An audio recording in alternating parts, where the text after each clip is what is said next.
This is Rusty, and welcome to the first of our Atomic Super Geek Excel tutorials here. And what we're going to do today is do a simple family budget. This will just kind of give us an idea of a little bit of what Excel can do. And we're going to simply call this,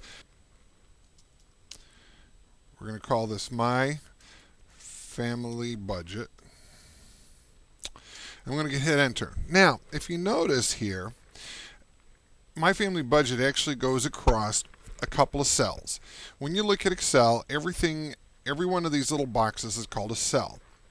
Then we have rows, which go from left to right, and columns, which go from top to bottom. All the rows are numbered 1 through all the way to the end.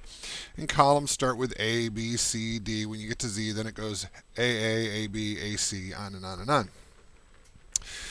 In this particular instance, because My Family Budget is kind of hanging out there, what we're going to do is the very first thing I'm going to do is I'm going to actually we'll highlight the first 4 of these cells. And then I'm going to go ahead and I am going to come up over to the far side here, and there's a little button called Merge and Center.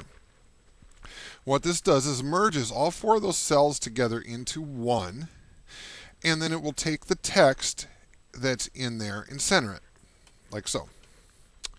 Now, we're doing a budget, and the first thing that happens when you are working with a budget is you get paid, right? So we're going to write this as paycheck, and we're just going to assume you only get one, because we're going to make this real simple. And then we're going to put in budgeted payout. And then we're going to have remaining money. So let's go ahead, and for each one of these, we're going to go ahead, and we're not going to do the merge and center because we don't want it centered per se. What I'm going to do is I'm going to right click on it.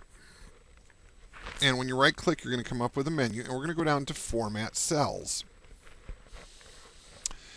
And when we get to Format Cells, we're going to go to the Alignment tab. Down in the Alignment tab, down about 2/3 of the way down on the left-hand side, you see Wrap Text, Shrink to Fit, and Merge Cells. Merge Cells is what we want. So we're going to go ahead and click that. And what that's going to do is merge those 2 cells together. Now, we don't want to highlight everything because what it would do is merge all the cells into one big block. So we actually have to do this 3 times. Now, we can still go up here and we can resize our columns. If you notice, if I put my cursor right on the line between the letters at the top, then it turns into this kind of a funky line with a left and right arrow. And I can actually adjust the width of those. And so I'm going to kind of take this out just a little bit, like so. And now, when we reference a cell, you always say the column and the row. So this is B7. So I'm going to simply put amount right here. Okay. And in A7, I'm going to put item. And what we're going to do now is I'm going to just list a handful of items that pretty much anybody has.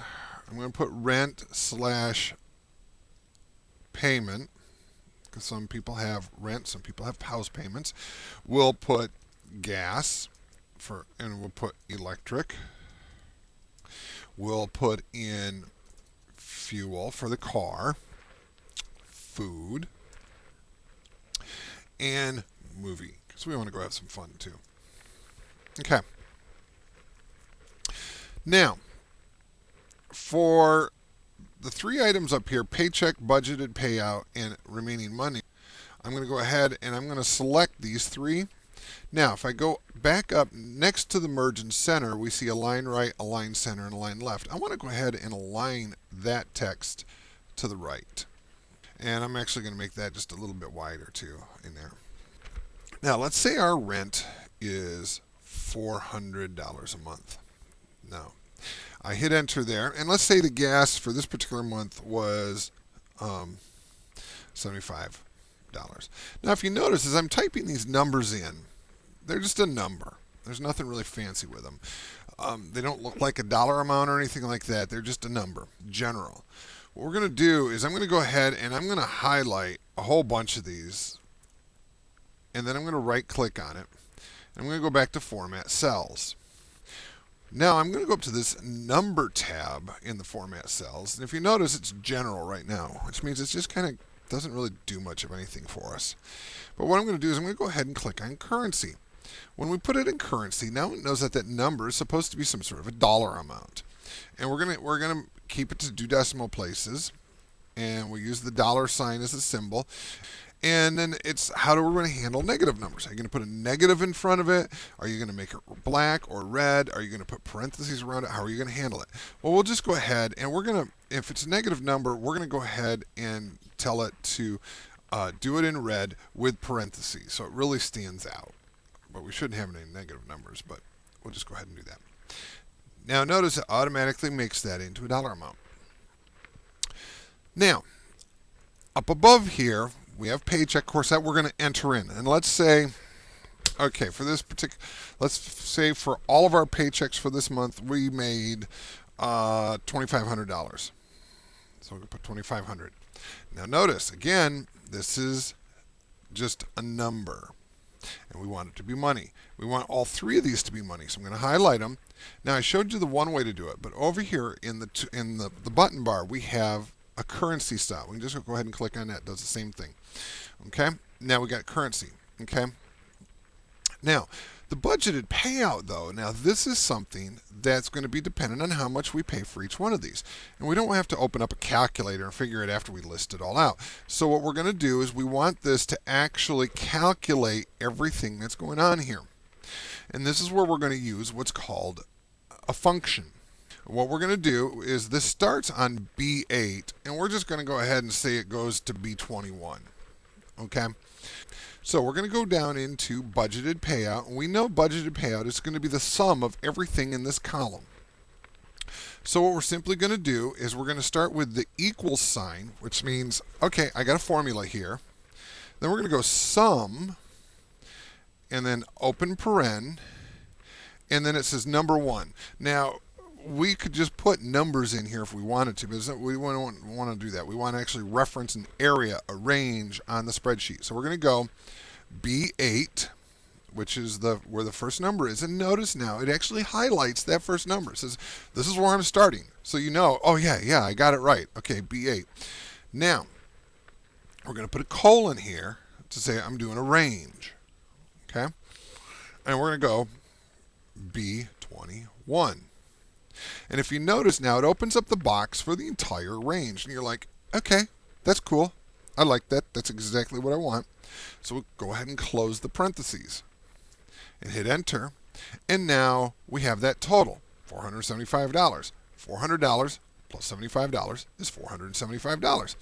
Now, let's say electric was another $50. I'm going to go ahead and put 50 in here, and it's going to do it as currency because that's how I set this up, just to display it currency. Look up at budgeted payout, and it is now saying $525. 400 plus 75 plus 50. Now here's the interesting thing. Remaining money. We don't know how much. I could subtract those two, but why do I want to do that work myself? What I can do is I can go back down into this next cell, and I can put in another formula that'll automatically calculate that for me. And so we start with the equal sign, just like we always have, just to start a formula. Now in this case, we are going to do the dollar amount next to paycheck minus the dollar amount next to budgeted payout. So the amount in paycheck is going to be C3. So I put C3. Notice it highlights it. And then I'm going to subtract C4 from that. And I go ahead and hit enter. So $2,500 minus $759 is $1,741. Now, in food, let's say I spent $550. I go ahead and enter $550 under food, hit enter.